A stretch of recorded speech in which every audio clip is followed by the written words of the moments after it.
Joining us in our Washington studio is Isaac Cohen. He's president and CEO of a business development company based here in Washington. Isaac, thanks for joining us on our program.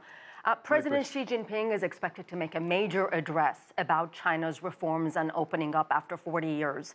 What do you expect to hear in the speech? What will you be looking for? What will be President Xi's main message? Well, I think that the record of reforms in China for the last 40 years has been outstanding. From the point of view of pulling people out of poverty, even opening the economy to the international financial and economic system. But the time has come to accelerate the process of reform, but in another direction. Which direction is that? Because China has been opening its economy to the world. But now China has to turn its attention to its domestic market. It has one of the biggest markets in the world, but it's a matter of purchasing power. Correct. Now, talk to me about the timing of all this. It comes during a time U.S. and China, of course, have declared a ceasefire in their so-called trade war. Do you expect to hear anything from President Xi on that? Well, apparently there are negotiations already going on after the standstill declared.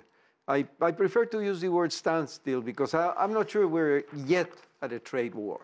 But the fact is that... A lot of people would disagree with you that, though, Isaac. I understand that. Okay. But the point is that I think that the fact that there is a standstill is very important, and the fact that negotiations are going on. So I wonder if much is going to be said about those. As you mentioned, China has made tremendous strides in the last 40 years, and lifting hundreds of millions of people, 700 million out of poverty is just a staggering number. And what else, in your opinion, has been some of the biggest achievements for China? And then what about the challenges, sir?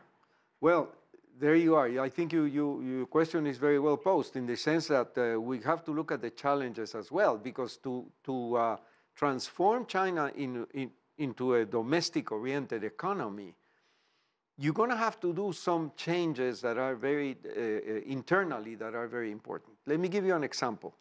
China has 20% of the world's population, but it consumes 5% of the world's energy. The United States has 5% of the world population, but it consumes 20% of the world's energy. So this is where we are, these two societies where the levels, the purchasing power capacity of the domestic population in China has to be improved. All right, we'll leave it there. Isaac Cohen, thank you so much. My pleasure.